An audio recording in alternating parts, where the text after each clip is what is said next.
We're doing it. We are about to do something new. By something new, I mean we're not really doing anything new. We're just doing something that we've done before that we haven't done in a bit. We're doing new video time. Yeah. We're talking about the patch today. So what we're going to do first is the first part of this video is we're going to go over the patch notes. So we're going to pop up play Valorant, and then we're going to go to news, and then we're going to scroll down and find the patch notes for 2.03, and then we're going to swap. Whoa. Agent updates. Reyna, her maximum charges for Devour Dismiss is 2 instead of 4. And slain enemies that Reyna has damaged 3 seconds before now drop soul orbs, even if Reyna doesn't land the killing shot. And the cost of Devour and Dismissed has gone up. So we get half the charges for the same price. That sounds pretty brutal, but let's be realistic here, okay? This is the topic of contention for today. We'll run back to this for a little bit more discussion, okay? But for now, we're just going to talk about the whole patch notes. We're coming back to this. My opinion, before you guys go anywhere, so you don't click away with your little tiny attention spans. I understand my attention span is at like absolute 0. Reyna, buff, necessary, not too bad. Sorry, the nerf. It is actually a little bit of a buff. It's a buff and a nerf, but it was actually necessary. It wasn't bad, actually. There's a lot of people on Twitter with Reyna on a grave fucking Reyna, rip Reyna, rip Reyna, rip Reyna, rip Reyna, Reyna dead, Reyna dead, Reyna dead. Shut up. You all. This video is for you. Yoru buffs, basically nothing. You can see people, and it's easier to provide information, and it's easier to tell who's going to hear your teleports. That's cool. I like that. I think this was a necessity. I think this should have been in there already, but I also think the sound radius should be reduced. It's a little too much easy to predict him. He has an incredibly high skill ceiling, but I think it's too hard to reach this skill ceiling. His ult, I really like this. This whole thing is really cool. All it does is makes it so you can, as long as people are looking at their map while you're running around with your ult, they can see people you see. So that's kind of fantastic. Brimstone and Phoenix got the same change. So basically their mollies laying on the ground is a little easier to hear. Thank God, because I've walked into my fair share of mollies recently that are chilling in smokes because I can't see them and I can't hear them. All right, Marshall. This is an interesting one. This one I really like. Marshall, you're actually now faster while you're scoped in, and you get a reduced price and increased magnification. That's pretty cool when you consider the fact that a Marshall is a one-shot headshot no matter what, and is a 2-shot body shot no matter what. That's fantastic. That's incredibly powerful. It's just people don't use it right. People will peek and they'll hold an angle and they'll take the shot and they'll treat it like an op, but it's not an op and you can't treat it like an op. You have to treat it like a vandal. You have to peek and get the headshot, or peek, tap the body. Understand that you tagged someone for that much damage and that's an incredibly high value. Back off and maybe re-engage later. That kind of thing. That's how you have to approach the Marshall. Understand that you're not going to get the kill. You have to be slow and methodical. Take your shot, land a body shot, and and understand that landing a body shot with the Marshall is okay if you don't kill them because of the ease of landing a body shot and the damage that it provides. It's making it so people can literally 2-tap body shot with the Vandal and the Phantom. That's awesome. Understand how powerful that is. Just done from the Phantom, like from a decent range. From one body shot, and you can pop those really early before people start being cautious of you. Stinger, we needed this. Stinger price increased to 100, so they swapped places with the Marshall on the price. The fire rate slightly reduced. The huge thing is that you get max spread at bullet 4 instead of bullet 6, which is ridiculous, which means this thing is going to be inaccurate as fuck. As well as it's going to increase higher, it's going to climb far more aggressively, and it spreads a little less. Thankfully, they pulled it back a little bit, and they made it so it's a little less width increase. So like they tightened the spread, but made it more aggressive up. I'm okay with that, because if they did all of this without the width, they would have made this gun entirely useless. The burst fire, they made it so basically consecutive bursts aren't as accurate, which is good because it was actually surprisingly incredibly accurate. You could swing, and if you were good enough, you could wide swing and tap someone twice before they could, if you got the drop on them, and kill them before they got a chance to kill you with the Vandal or even the Spectre or anything like that. So like on those rounds that have been the new meta where you're running you lose round 1 pistols and you still buy Stinger Light, you can catch someone off who bought a Bulldog and still kill them and have a decent threat level with the Stinger. That's a little ridiculous. It makes winning those like first pistol rounds almost meaningless, to be honest, because I've turned games around where lose first pistol round, win the next 2 rounds, and then win that 4th round, and then you're really far ahead. Where normally you should be punished for losing that pistol round. That pistol round really should get you ahead. It is a thing just showing that with low util, weak weapons, and just raw aim, your strategy and your aim are good enough to get you an edge, and your edge alone. There's no gun advantage here. It's just we all have the same, and we made better decisions and have better aim at this situation. It's just how it goes. That's how it ends up playing out. Frenzy price increase. We talked about this before. We knew it was happening. Nick Wu talked about it. We knew it was going to come. We're happy with it, honestly. It's good. It was a necessity. Frenzy meta was kind of shit. I love the Frenzy. I'm still going to be using it with some util now. I'm okay with this. This actually incentivizes me to use the util because I'm starting to like this better than the Ghost. But it also makes the Ghost more viable because you can one-tap Frenzy tards.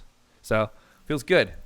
The new game mode. We're going to do some footage of this. I think we're going to do some footage of this. We're doing it definitely here on stream. Don't know if we're going to make some videos of escalation, but I think we're going to put some clips up where we talk about this. We might do a video which we talk about some other stuff, and we talk about these changes and talk about this game mode. Okay, competitive updates. I like these. More competitive updates. I love this. AFKing for 6 or more rounds, which is fucking annoying that it's 6 or more rounds. I understand there's a buffer for people who lose power and lose internet and stuff like that. I understand that, but like I also have had multiple people who are like, "Oh yeah, I'm just gonna BRB," and then they're gone for like 12 rounds or more, and it's kind of ridiculous. I don't like that shit. See, they even talk about it. ISP can have some issues and punish you for things, but want to encourage players to come back. Yeah. So I guess 6 rounds is definitely enough time if you lose if your computer just like blue screens or shuts off. 6 rounds is more than enough time to get back. 6 rounds is actually probably even enough time to reset a router and come back. And this change I actually really like. It's not best on your 9th best one, which I kind of understand is the fact that you have to be able to get 9 wins to prove that you're actually worthy of that rank. I didn't disagree with that. But some part of me kind of likes this. But I wonder if it only applies to badges from here forward. I wonder if my Act 2 badge will now display Diamond 2 instead of Diamond 1, which will make it higher, which is cool. Quality of life, clearing that, so that way while I'm trying to fucking listen for footsteps and somebody sprayed that stupid fucking 8-bit bullshit. This is just quality of life, making the death timer feel a little less gross. That's it, really. That's all we got. So we're going to go back up, and we're going to talk about the flavor, the anger-inducing monster fucking big sad of the day. We're talking about the Reyna update. Let's get into the game. So, Reyna, let's get her in here. Come on. Launch Valorant. We're talking about Reyna. Reyna, realistically, if you actually go and look at the interviews with the Riot devs and the posts on Reddit, if you actually look for Riot dev posts, Reyna actually has, statistically, the highest win rate in entirety of solo queue. Second is Killjoy, but first is Reyna.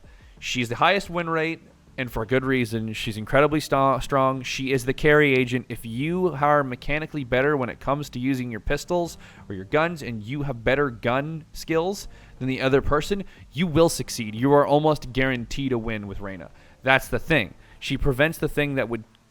The only thing that could really kill you when you're a really, really, really good Valorant player, the only real thing that will make you suffer when facing people who are genuinely below your skill level, is chip damage. You will die eventually to chip damage, because if every person you fight gets 1 bullet on you, eventually you'll die. You will eventually die before you kill that last person, because you get to that last, he'll kill 4 of you, 4 of you will get 1 shot, and if you're still alive, you are 1 shot, and that guy just needs to hit 1 chest shot on you, which is a lot easier than him having to 1-tap you. It puts you in a shit spot.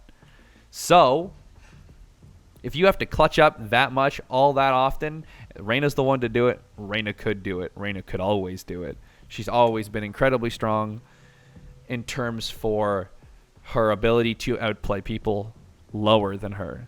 But when it all came to players equal to her, she wasn't as good. She was good against uncoordinated pubs like Killjoy is, but that's okay. That's not that big of a deal. All right? It's really not. She needed these nerfs. There's buffs too, because she can now heal and dismiss off damage assists, which is fantastic. It's going to make you playing a supportive double entry role really aggressive, like Reyna Jet, Reyna Phoenix kind of play through with like a back third, like a 3-man rush on a side where you have somebody with like a longer range ghost behind you, and you and someone run in with frenzies, and you guys are like working together and really bursting people down in like a little death squad. That is going to be incredibly powerful and still very viable even with all these changes. You're going to run a frenzy, you're going to have one of your free that you'll be able to buy a blind, you'll be able to buy a frenzy, and you should be able to buy 1 more devour, which will leave you with a full set of 2 devours and and your flash and a frenzy. And the frenzy's damage and use didn't change. It's still a viable, good pistol alternative. It's a good weapon on pistol rounds. So let's think about that. What does that become? Realistically, if you've played Reyna, and I play a lot of Reyna. I'm not a Reyna main, but I played a lot of Reyna. She's one of my most played agents besides Omen. Omen is my spooky boy. I will play him more than anyone. He's my favorite agent. Reyna, she's up there. Reyna is probably my second most played agent. I play Reyna, Omen, Jet, and I'm trying to learn Raze right now. But she's hard, and I play Killjoy. So, Reyna is entirely a lot weaker now than she used to be, but she's still viable. She's not nerfed to the ground. She's not dead. It's not worth whining over. It's not worth complaining over. Hell, it's not even worth making a Twitter post over. Fucking calm down. The bronzies, the goldies, and the irons that I see every day on Twitter yelling and complaining, you are low rank and you are not good at this game. You don't understand the minutia enough to have a valid opinion about nerfs and buffs. The only people who are at that rank who can ever make a valid opinion are the developers, because they don't have the time to rank. They are far more ingrained into understanding because they also have data to pull from. You don't have data and you don't have the skill. Relax, Reddit. Relax, Twitter. You guys need to calm the fuck down. Reyna is fine. Reyna's still going to shit on pistol rounds and is going to be more of a team player. Calm down. She's fine. Everything's fine.